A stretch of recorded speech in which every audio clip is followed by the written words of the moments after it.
Oh, I made a mistake. Well, and we're live. What's happening, my brother? How are you, Michael? Very well, Mr. Tavi. How are you? I'm doing well. I'm doing well. It's the second week of February.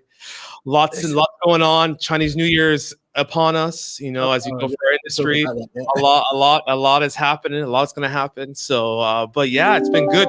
It's good catching up with you. It's good. I think we did this about 6 months ago, and a lot Yeah. has happened.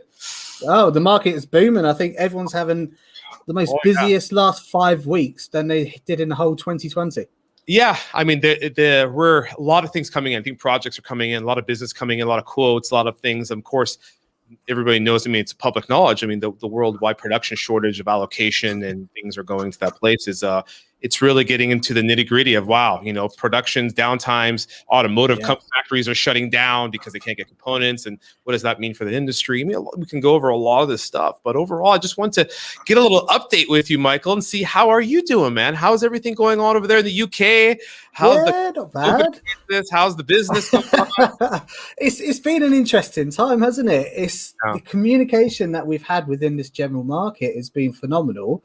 Everyone's still talking to everyone. Everyone's still trying to help one another out. Yeah. But it's kind of like you have to go back to the grassroots to understand what's the fundamentals about how we're going to grow ourselves as individuals, because people are now starting to look at what does the world have to offer me, not Yeah, what can I give a client now. So exactly. they people want that flexibility. They're enjoying the family time. Yeah. They want to have that closure and sort of like, let's get together, let's have a bit of fun, let's have that engagement. But oh yeah, we need to work as well. We'll do that in the background, sort of thing. Correct. Correct. And, that's what I see is what's going on with the industry. I mean, so Mm. I want to understand. It's like, what are you right now? I mean, from your insight of what's going on in the industry, what are your insights? What you getting from the people out there the last 6 months between in the current electronics market trends and also Yeah. for the employment side? What's going on your end? It's been a real roller coaster, isn't it? So people have had that understanding of, okay, there's a furlough scheme in here, so dare I say we have that bit of a safety blanket to understand how we're moving forward, what we're going to do. We can be a little bit more cautious about how we're going to present ourselves. But I'm understanding from the people I talk to, obviously the client owners and the candidates within the market, from September on to about December, it got very busy last year. Very, Oh, very busy. Prior to September, there was like tumbleweed everywhere. So it took an absolute massive turn from one extreme to another. mhm. Coming to December, people are saying they've had their best months ever. Quarter one has been phenomenal for most. We are seeing, and again, I don't want to be too biased, but the independent distribution market is leading the way slightly because, dare I say, they have more capabilities to go to market to find that obsolescent stock that the client's desperate for at the moment so they can get the next batch of production out. So they are leading the way slightly.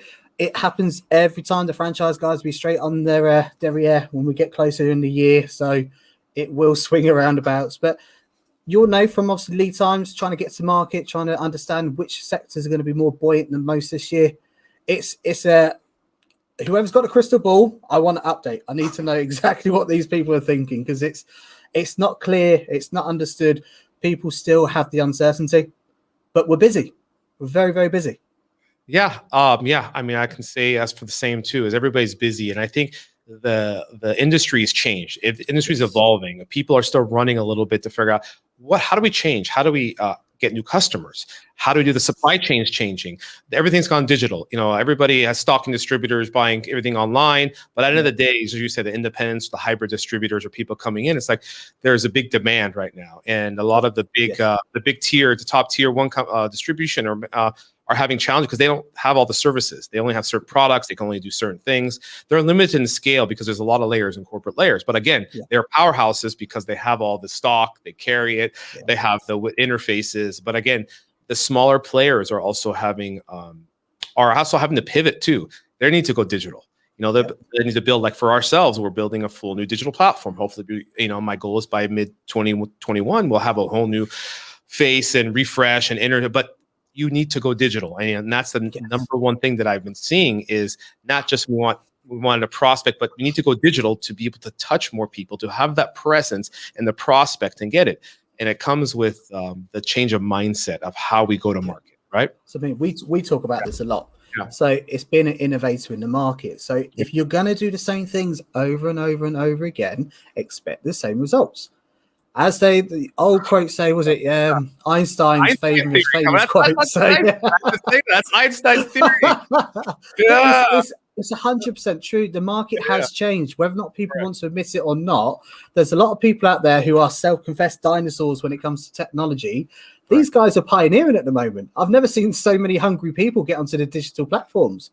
So you and I talk about all the time, the digital revolution is 100% here. If you try to do video meetings back in 2019, people will be like, oh, I'm not doing that. I'll come and meet you. Let's go for a coffee. Let's go for a drink. So it's forever changing. And like you said, unless you innovate and move with the times, you will be left behind. Yeah, and that's the biggest challenge, I think, in our industry, electronics, distribution, supply chain. Yeah. As much as we are the innovators and not engineers and innovators, we are kind of behind on the new trends of marketing and go-to-market sales, prospecting, because it is an older generation, older style, and it's now in that pivotal moment of switching and of changing, and people don't know what to do, because before people hide behind the phones, hide behind this, even though we've gone virtual in 2020 went virtual, but a lot of people didn't so much. They still weren't a little hiding behind it. They weren't really want to put themselves out there, and LinkedIn's become so powerful for all industries, every industry.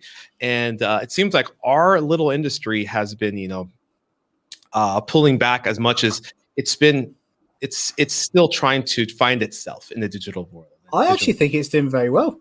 I think if you do a comparison to maybe some other industries in our world of global organizations, generally a lot of the leaders in the electronic component disty market have taken it by the horns and said, right, we're doing this. Remote working, that's great. We don't have internal sales or inside sales support now. Let's get them working from home. We can get Barbara doing this. We can get Clive doing that. It just seems like the communication platforms have opened, and dare I say, people are having to start to trust their employees to actually do what they say they're going to do. Like supply chain is phenomenally good at the moment in regards to question right now. We got a question coming in. Let's see what it says. Is manufacturing back to full capacity in the UK? No. No. No chance. I'll actually say, if you go on this lovely map behind me, the Asian market over here is doing very, very well. And then you've obviously got the United States, and everything on this side is doing great. But when it comes narrowed into the middle, it kind of gets busy, not so busy, not so busy, non-existent. So the UK will pick up. I would actually say we're about 2 months off, I think. Okay. So it really depends how the trends move. But I know Germany's extremely busy. We're getting a lot of referrals over in Germany for people looking for either account managers or BDMs. Okay. So, and the Asian market, again, is absolutely booming. But let's see what happens in a couple of weeks with the Chinese New Year. Yeah. I mean, I think that also comes down to, because the lockdowns and all the things, the capacities and people wanting to work, and also it comes down, of course, the Chinese New Year and the component shortages. I mean, I know a lot of automotive industry, of course, essential. A lot of industry is essential, but they're not being able to get their supply chain. So that shut down certain lines, certain product lines, and same thing we have here. So much as we are full-fledged here in the US, they're moving. I mean, our manufacturing is moving. The challenge is now is the people. The people, and that's where we're all talking about is people, is recruitment, is processes. So let's get to that topic. Is how do you see that moving and shifting to also, we can break this down a couple layers into what positions do you see are open, what type of skill sets are coming in, what are people expanding, or they're just internal, or what do you see happening in the marketplace? It's quite interesting because you normally see a pattern throughout a 12-month cycle of internal sales to field application engineers to BDMs to account managers. There's normally quite a good pattern throughout the year, but that's completely gone out the window. So at the moment with the surge, because we are getting busy, it seems to be more biased to business development. So they are looking for individuals who have the experience either in an independent market or franchise distribution to be able to almost bring relationships with them, because the same saying is still there. People buy from people. So they are looking for someone who can come on board and add value. That seems to be the way that most companies are going. I honestly think in 6 months' time, we're going to go and switch over to technical sales. So when the production's there, demand creation is going to come into its own element again. Correct. So you're going to find a lot more internal sales engineers, so technically biased people, and FAE, field application engineers. So the difference is, and the biggest trend I've seen in the market now is a lot of clients are looking for candidates that can bring value, but a lot of candidates are looking for clients to bring flexibility. Okay. So if you want to go and work for someone like IBS and you're trying to pitch the opportunity of where you're going to invest your time, candidates now want, Rob, can I please have flexibility to work 4 days a week? Or can I take a lower base commission or a lower base salary, and I would rather take less money and have a little bit more home time? So that work-life balance, that work-life has huge. So that, huge. I mean, that's the first time I really hear it. I mean, from your industry and the people you talk to. So you see, that's a big factor now with people choosing with the flexibility. Of course, you have the work from home life of that, but they're also saying that the hours or the days, they want more flexibility. Yes, 100%. So a lot of people we've seen, unfortunately, when it all did kick off and the pandemic hit the UK, Europe, and the US, and all other countries involved, you saw some, dare I say, some of the senior directors unfortunately be made redundant, and then they're going off doing delivery driving jobs, whatever they need to do to obviously get themselves through the next few months. Those people are going to come back into the market. The expertise are going to come back. So what we need now is a diversity of who wants to do what. Where's the work-life balance? What companies are going to be different? Because there's a lot of companies out there preaching 4-day weeks. They're saying we can do this, we can do that. And they're trying to be a little bit more personable to their employees now. Instead of it being, what can you do for me? Show me what you can do. What's your experience? Yeah, because that's one thing. If I look at the other side of that, as the customer side, because these days everything's customer experience, right? Yes. Our company ourselves is the customer experience we give to the customer and the immediate response time. And when you start changing work hours or work things, especially on the sales side, internal maybe can happen on the sales side. There are instances that you'll have gaps, and those customers that try to reach out to you or try to get to you when that flexibility time of one of your sales account managers is off is a challenge, because they want response now. They want immediate acknowledgement, and that kind of changes the customer experience, because the customer itself, I put myself, because they want it now. Everything is now or yesterday. They want that experience. They want to be their handheld. They want to vent. There are so many. So many requests from customers these days. It's amazing. And because I think the digital change has that, they want everything's instant now. It's the Amazon experience.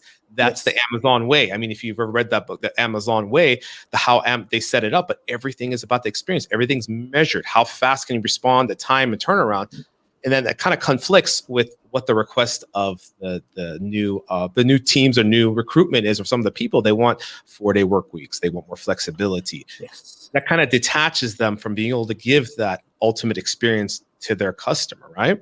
Yeah, 100%. I think it will change again. I think because we've been in the national lockdowns where you've had to be at home, you've had to adapt quite quickly.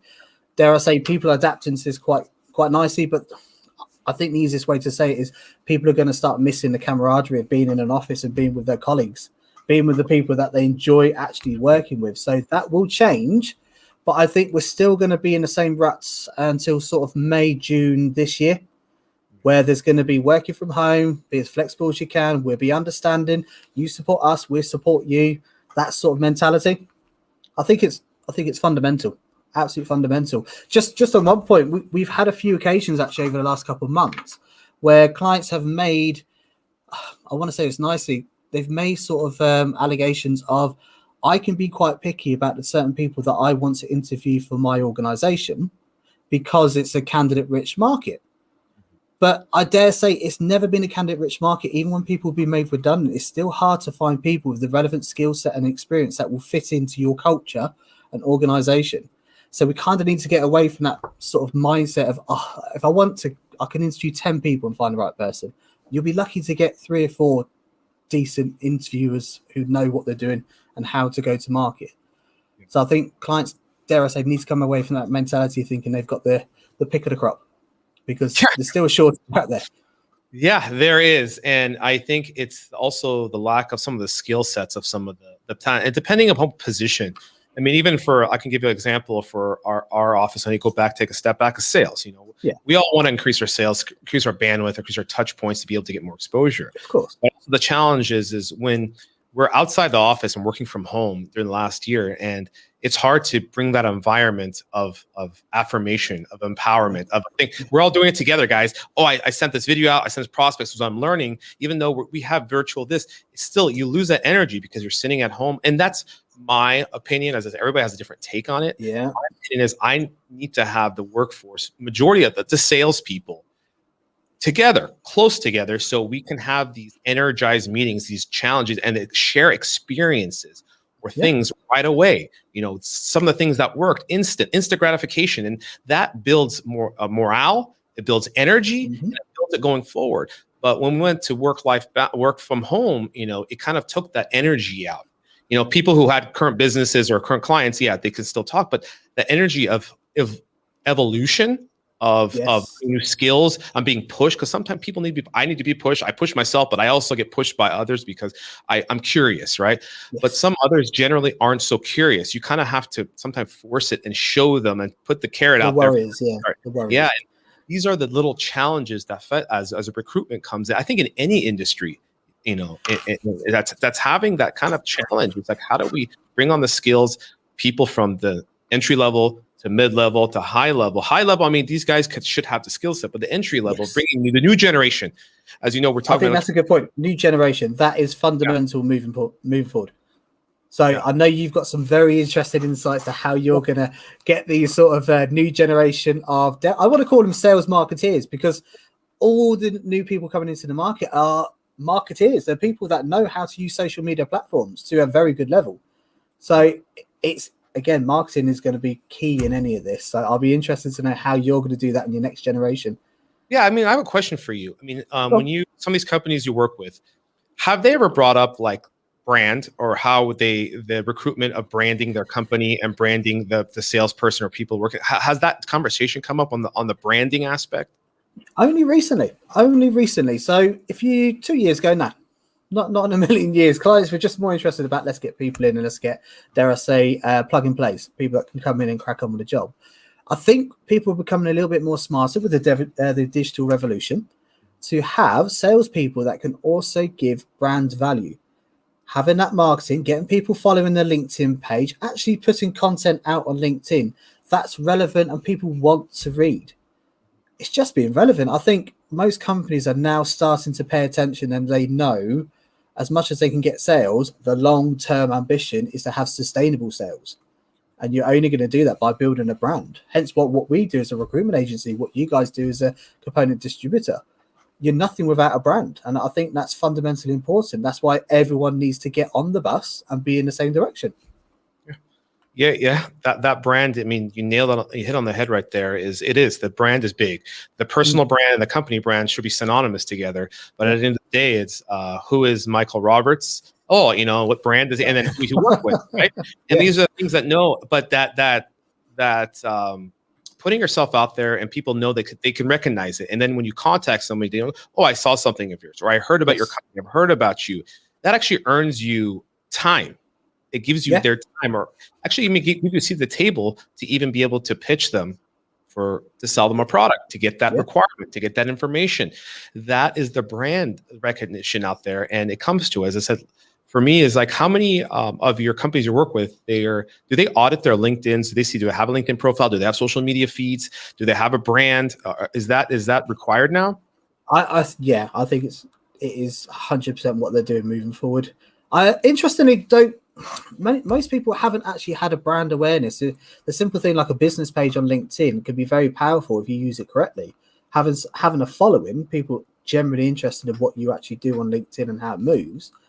Clients are definitely moving that way. They're even building divisions. So marketing assistants, digital marketing pioneers, all this. It's a different sort of platform now of how they're actually going to build a different division towards sales. That you brought up a good topic. So how many requests do you have for digital marketing? Find digital marketing recruits for. it's you and I were talking about this not so long ago, actually, literally the other day. So in order to build a platform in any part of the world, you need a network. And to build a network like we want to build, so Michael Roberts Solutions Limited, the reason we were created is we wanted to build a community within the electronic component distribution market. It's under-resourced. You don't get enough exposure out in the market because the OEMs normally get the bulk of everything that's going out there. I love this market. It's very incestuous. Everyone knows everyone. So brand awareness is your personal branding. You are the face of your own company, every single person. So it's kind of like building a community in different parts of the world. You need to understand, build up credibility and build up a network. And you're only going to do that by actually knowing what people want to hear and the actual details of what the industry are moving, how it's moving, what they're doing. So it's fundamental building a network of being relevant and build a community. And I promise you now, within my lifetime, I will make sure there is a online portal community for the electronic component distribution market. And I hope I can fulfill that. I will do my absolute most. Yeah, I agree. I mean, that comes to digital marketing, but the question I have is also comes back to: are companies now investing in the new employees? Are they investing the skill set to bring this up, to bring this type of skill set up? I don't think they are yet. Okay. I haven't had many requests come through. I probably can count on one hand how many people have actually mentioned it. I know internally they're having conversations about how they're going to build it, but I haven't had the requirements come through yet to say, Michael, can we identify which people in the market can do this, this, and this within our digital marketing? So I think it's on the curve. I don't think it's quite there yet. But again, you'll probably know a little bit better than me if you're doing all the marketing internally as well, how far you think you're away and actually building that brand awareness. Yeah. Well, I mean, in the brand, it comes with it because everybody has the brand, but I think it all depends upon the sector of, let's take an electronics industry. Are you a manufacturer? Are you a franchise global distributor?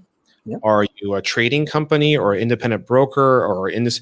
And that there's a lot to that because you can really see I've gone to a lot of suppliers' websites or a lot of people's websites, and you like, wow, this was built in 2005. Like you can't tell what they do anymore. Yeah. Yeah. But see that it's all changed because just the presence and my to give you my perspective is, if you Google someone's name, you should be able to the company's name or a sales account outside an external sales account manager. If you Google their name, you should be able to find their DNA, everything they do, everything they've done. Because I can really find it on anybody I want to. You can put Michael Roberts. I can probably go to UK and find information of who's your aunt, uncle. You can find that now, right? You can find all that. You can, but then people try to hide their credentials or the information of where they worked before. Which that's the pivot where I think we're at that pivotal change where your DNA needs to be on the World Wide Web. If you want to have any type of success or any type of sales success of who are you, what do you do, and what accolades or credentials or information or videos or sources do you have on the web, and they're going to profile you within 30 to 60 seconds. Once they Google your name, oh, this guy's credible. I don't see anything about this guy. Right. Yeah, I challenge any employer to say they have not hired anyone off the back of looking at someone's Facebook or LinkedIn account or looking at seeing what sort of public domain image they've got out there. Yeah. I don't think any of them done. Yeah, and I think that's getting more and more powerful. And I kind of lead that by example for our team. I'm like, well, you can Google my name, Rob Tavi or IBS Electronics, and you can see everything. You can see all my videos. You can see content from years when I start. You can see everything, and that's at least that when anybody go like, oh, this is a real person. Oh, this guy is doing something. Oh, wow. These are things that builds mind space of giving that credibility that this person is real. They're putting information, putting content, and you know what? I'll give 5 minutes of my time to this person just to listen to them. Or, I want to do business, or I like this image, or because not everybody's going to like you. No. At the end of the day, right? Not everybody's going to like your face. Not everybody. These are things where not everybody's going to like the tone, how you articulate, how you speak, and so these are types of things that come into thing of recruitment of how do we find the new generation coming in. And from what I'm doing is everybody that comes, I'm saying, you're going to build a brand. I'm going to build a brand around you. You be prepared to put yourself out there, to get uncomfortable, put yourself out there. If you're not, then this is not for you. This sales position or external, maybe you're good at accounting. Maybe you're good at a warehouse or an internal job that's no such customer facing. Because if you're customer facing, your vendor face, whatever your face, you need to be out there. And especially we're in that pivotal moment that everything is, where all our profiles are at, we need to be. Social media, yeah, you can block it, you can show it, your personal stuff, I understand, but your business Yeah, side has to be out there. it's true. And it's true. It's still that likability and that authenticity sort of factor as well. How many people have you employed who you know can do the job stand on their head, but you just generally don't like them, you just don't think they fit the culture? It's always going to be fundamental. I know a lot of clients, when I get a job description, they don't care what industry they've worked in because they can teach skills. They can't teach the attention to detail. They can't teach the enthusiasm, the drive, the energy, the likability factor, because that's still key. Yeah. So I challenge any employer to take on someone who they know can bring in a lot of money, but you just can't stand talking to them because they're just not the sort of people you want to get on board with. And unfortunately, there's a few people out there. There are a few people. Yeah. How do you think, the question is right now in the electronic supply chain or component industry? Yeah. How is how many people or percentage of people are looking to change jobs, new jobs, or trying to move? What do you see? I was literally, I think it was yesterday, trying to look at the stats for this, and there's no real data points you can grab hold of this. From personal experience, we've had a couple of offers recently they've rejected the offer at the final stages because, I don't know what's going to happen. Are we going to go into another national lockdown? The uncertainty is always going to kill any sort of employment opportunities for clients. I think that's going to be a key point to anyone. But there are people looking. There's some passive. I'm not sure if my company's going in the right direction of where I want to go. No disrespect to the client, but I feel like it's not the direction that I want to go. So people starting to look internally and say, do I see myself being here for the next 5 to 10 years? Maybe, maybe not. Do you know what? Let's have a look in the market. Let's give Michael a call and see what is actually out there. And I do get a lot of people, dare I say, dipping their toe in the water to see who's out there, what can they do, what sort of jobs are out there. But getting people to commit to actually moving jobs at the moment is very, very hard. Very, very hard. So I think the uncertainty is still a massive player in this factor. Massive. Yeah, I mean, how are the packages? You think the working from home or the new generation or companies are restructuring the way they create packages or compensation from top management down to sales? I mean, everybody's realizing, wait a minute. I mean, are we paying too low or are we paying too high? Or that you see that happening? Yes, the incentive plans for travel. Yeah, there's no incentive plans anymore. So it's we're going to give you a company car. What for? I'm not going to be able to drive it. Okay, I'll give you a car allowance. Okay, that's money in my back pocket. I'll take that. But companies have been a little bit smarter. If you have to go and visit clients, then they'll give you some sort of travel expense. They don't need to pay a car allowance anymore. But that's not reflected into the base salaries. So the base salaries haven't really changed. If anything, they've probably gone about 10% lower. So dare I say, back to what I said earlier, the clients are trying to get a little bit more value for money.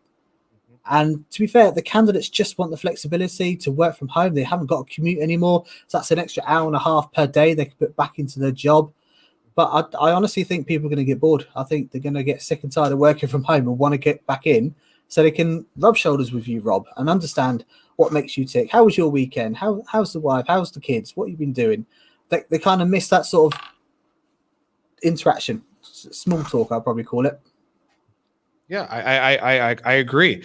I agree, and I've seen it too. But it's seeing people come in, and of course, sometimes they just want the compensation packages. They want to get, and everybody thinks about what happened yesterday, last year, 2 years ago, or 5 years ago, or 10 years ago, with the successes that came in.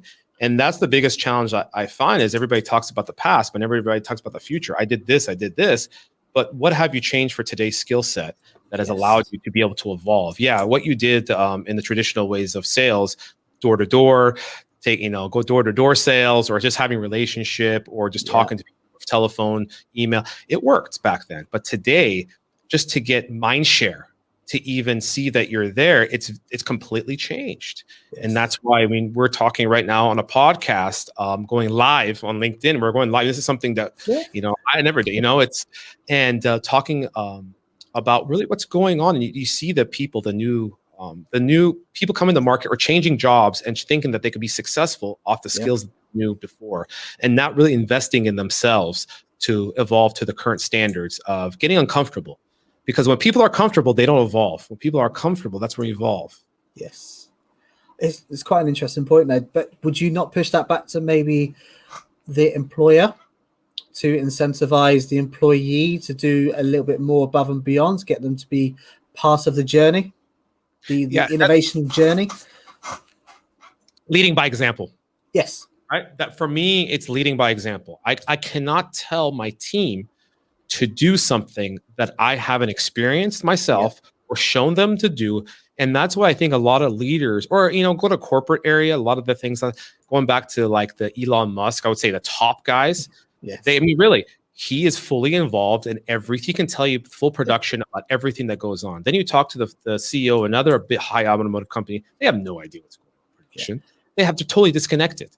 See, that really brings that you lead by example and understand the processes through everything as process improvement. And then people see that and say, oh, I can do that, or I can try that, or open to that, instead of just telling them, you do this, I need you to do this, and not putting their feet in their water themselves, right? That management style, structure has completely changed I think from the balance, because that's what it was. It was a very, I would say, vertical management style in the 80s, 90s, 2000s. Now today, the change of the workforce, millennials, now the X and the succession of the boomers are going to be having succession to everything's changing. The new Y generation, everybody coming in, it's completely, everything's very horizontal, work-life balance. And they don't want to be the only person doing it. They want everybody joining as a team.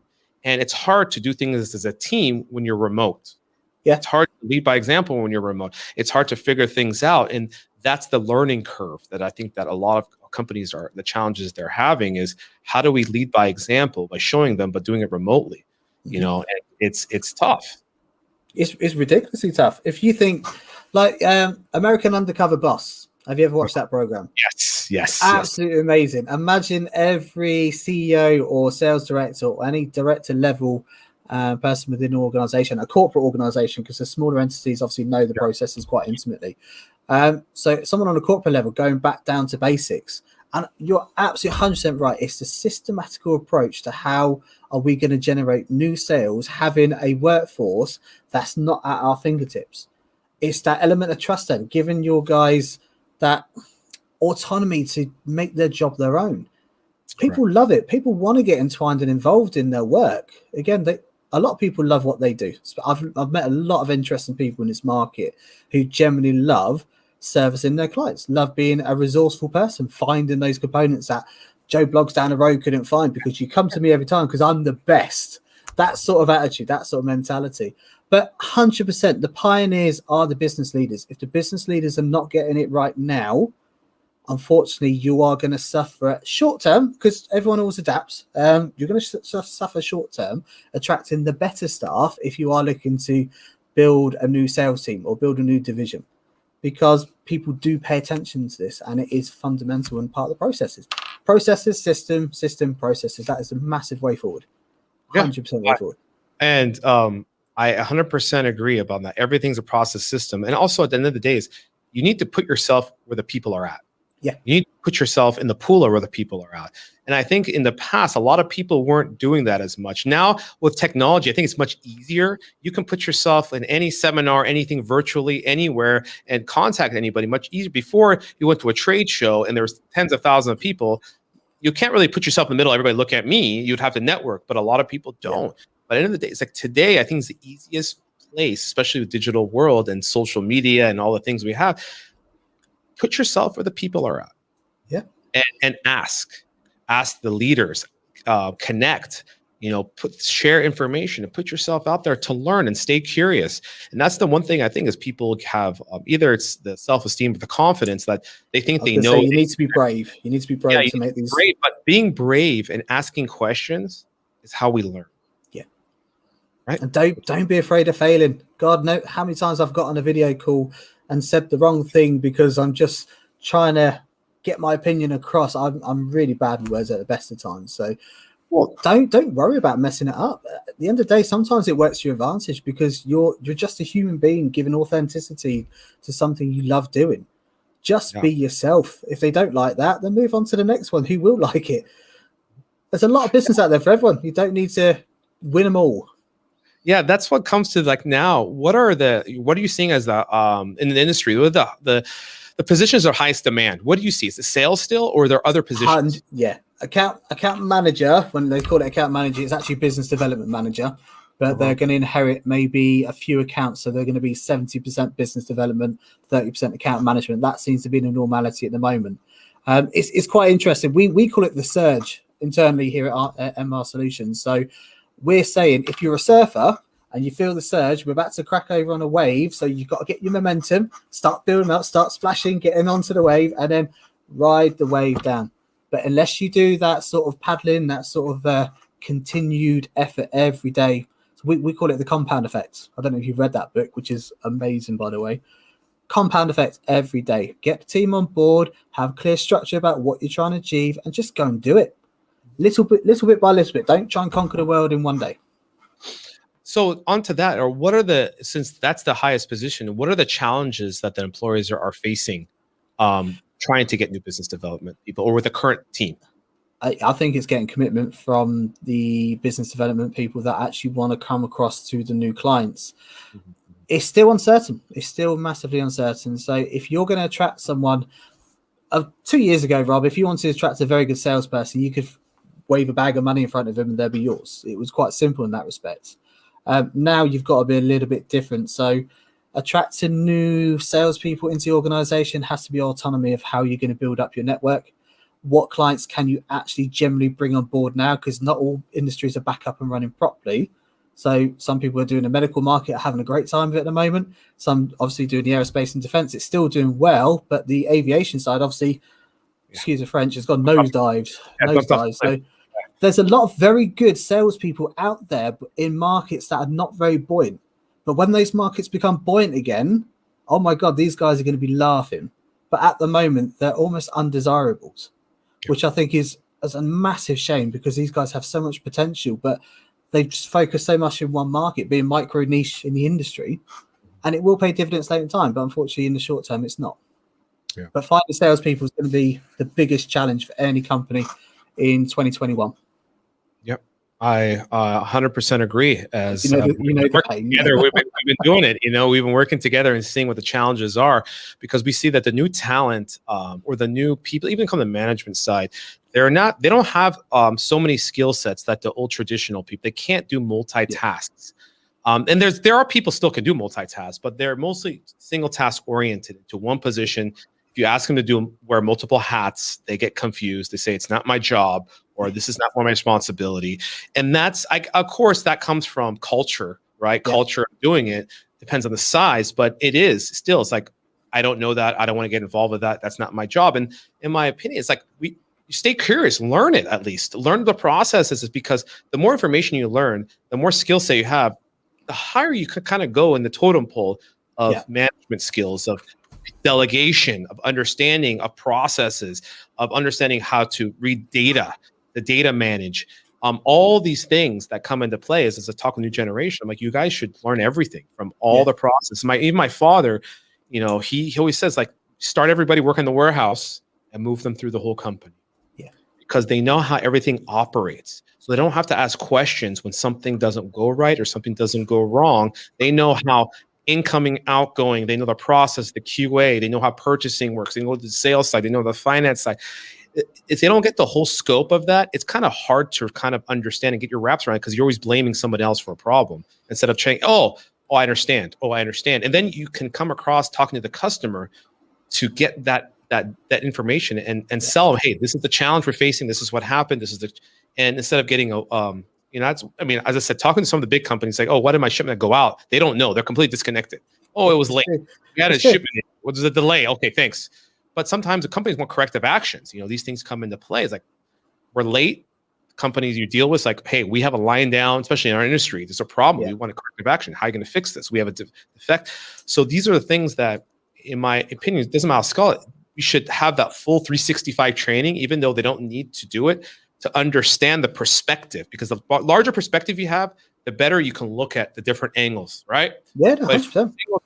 task focused on the sales account manager and all you're doing is focus on sales of hunting and trying to hunt and not understanding how anything else works, it's kind of hard for you to sell. You can have much more your power of a skill to sell that way. I do love these phrases, hunter and farmers, because it kind of pigeonholes people into sort of what they can and can't do. To be fair, it works extremely well. And if I say to someone, "Are you a hunter? Do you want to go out and win business?" Yeah, I love doing that. Are you a farmer? Do you like taking care of business? Yeah, I love doing that. So, okay, we're trying to establish what you want to do. It's interesting because in an ideal world, you would love to get someone to work from the way up, but I think people are getting impatient now. I think they want to fast track their careers. They want to be at director level at the age of 30 years old. Don't get me wrong. There's a lot of people that have done it, but unless you earn your stripes, just like if you was in the military, earn your stripes, understand the respect and the authority that you need to give to your co-workers and becoming a valued member of society within your organization, I think is going to be paramount. I think it comes to the aptitude of the person, what they can do. They think outside the box. You can do it at any age. The thing is aptitude of sacrifice. And a lot of people, the work life, the balance, they don't want to sacrifice as much because you have to sacrifice in the beginning. You have to sacrifice to get results at the end where you can become that more flexible thing. And that's what the hunter is. They sacrifice. Hunters sacrifice their families and everything to build. Yes. But it's like, can you sacrifice? Oh, I can't. I have this or I have this. Especially now with the work from home, they don't want to sacrifice. Oh, I have my kids at home or this is going on. Like, do you want? Everybody can be comfortable. They don't want to grow. They just want to stay at that spot, right? Yeah. And my thing is I want to empower everybody. I want to give them all the energy. I want you to succeed because your success is my success, is the company's success, is your family's success. Everybody succeeds. Yeah. I want you to be the superhero you are to be that. And that is the powerful thing of you hit yourself against the wall sometimes. It's like, they're like, yeah. And all of a sudden they don't know what's going on. They're like, why didn't you do this? I don't know. And it's so true, though, isn't it? I think it's interesting as a business owner, just like yourself, Rob. It's trying to find someone who's got the same enthusiasm in the branding and the business itself. I've never found anyone who could do it, but it's having that raw passion that comes in. But it's the dream. It's 100% the dream trying to get these people on board. I love it. Well, hey, we're both leaders. We're both that's how we are. We have a passion. Of course, some people don't share that passion. We can give, they could take some of it. We have the passion to grow. As much as you try and give it to someone, it's like, okay, pass off knowledge. I love to pass off free, and that can change someone's life. If I can change something, the direction or perspective they have to create something that brings some happiness to them, I've done my job. I don't need monetary gain from that. I'm not looking for it. I'm like, I've done that job to just like you place someone in a job that changes their life, their career. It's affirmation for you. Like I did my job. That's what I'm there for. Right. It's very nice when we get the appreciation for when we do this. So I, again, 100% love changing people's life. Getting someone a 10,000 pay rise in 1 year could be literally the difference between them losing their house to actually being able to find another mortgage and buy a bigger house later in time. It's interesting. It's very interesting. People have suffered over the last sort of 12 months, haven't they? It's not easy. We all have. So not getting down to in the end of this, I wanted to ask you another question. It's like, what do you see? What is your insight, I would say right now for the industry in general? I think you covered that a little bit. What do you see? We'll go 2 steps. What do you see the electronics industry going in the next year or next 2 years? What's your foresight of the structure and how everything's going? Interesting. I was having this conversation, I think yesterday with another client. I think between us, we actually agreed it's going to be a 2-year boom. I think minimum 2-year boom where, again, as you heard probably in Germany, the car manufacturers had to push back production by quarter because they can't keep up with demand. Obviously, whenever we all had to work from home, everyone needed laptops, everyone needed electronic products. So again, these products can only be made through obviously manufacturing the electronic products. Then they need components to do that. So there is still a shortage in the market for it. Correct. How the market's going to develop over the next couple of years, I want to be an optimist and actually say people are going to diversify. One way we've done it ourselves within our process is we offer the opportunity to do a video intro to your resume/CV, so you can give some personality back when you're actually applying for a position that you generally want. This gives you a bit more of a buyer's journey, a bit more of an engagement opportunity. I know when I send them to you, Rob, you get to see the person first and then the resume second, instead of just seeing a piece of paper and just saying, it doesn't quite have what I want. So I think diversifying the hiring process is going to be key. I think understanding the transferables, like we said, getting a new generation people into the organization. So I want to call it fresh blood, because there are quite a lot of senior people in this market that are on near retirement age or will be thinking about, dare I say, passing on the torch in a couple of years. So we need to backfill the senior guys. Obviously, hopefully people are going to get promoted. Then we need to get some fresh talent back in. I think diversity is going to be key for the next 2 years, but I honestly think it's going to be a very, very buoyant market. So there's a lot of money to be made over the next couple of years. So everyone should be kind of knuckling down and understanding who they're going to target and just do the best they can. I cannot agree more. And that's the macro version of, as I said, the more people you talk to, the more companies you talk to, the industries you talk to, this insight is powerful. This insight should be shared to what's going on in the marketplace. And that's one thing, as I said, I stay curious. You are, people don't realize, as a recruitment company, you are the eyes and ears of really what's going on in the market. We talk to the fit soldiers. We talk to the people that are there on day to day. Going on the ground, from what markets? I know you're trying to get into more markets, going from Europe to US to Asia. You know all of this that's going on. You're talking to the challenges you face, the issues of recruitment, and then the business. Like, oh, business is great. Oh, this is what's going on, and we get in these conversations, and it's really fascinating. That's what recruitment companies should do, is to get that data, and of course they have clients to share the data with their clients to understand, and it's very powerful for branding, because you can be a voice in the industry.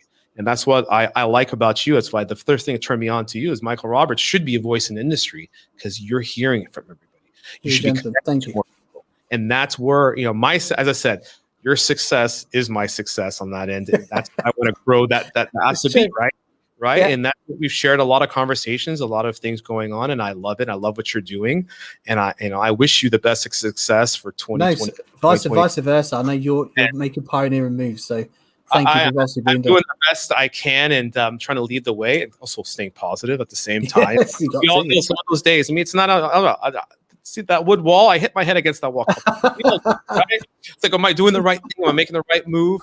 That's honest. So we all get to those points sometimes, right? We have a lot of pressure, especially in this pandemic that we're still living in. There's a lot of pressure, a lot of, so. But anyways, I want to thank you, Michael. Thank you for everything. You are very welcome, bro. Catching up with you. I love catching up with you, and I look forward to doing this multiple times a year, just catching up with what's going on in the industry, of the voice of the industry. Who's talking to the people? Loads of people are talking. So if anybody has any questions or feel there's certain points we haven't covered on here, put some comments below, and I'll do my utmost to personally answer all those questions. But I'll do it over the next couple of days only, because, like I said, it is a very busy market at the moment. So I'll dedicate a bit of time to that if people got any other questions they want to ask. Oh, I love it. Well, thank you, and I look forward to speaking to you, and I will be speaking to you soon, actually. But overall. As I say, be smart, be thoughtful, be generous, everybody out there. Thanks, Michael. I'll talk to you soon. Much love. Bye.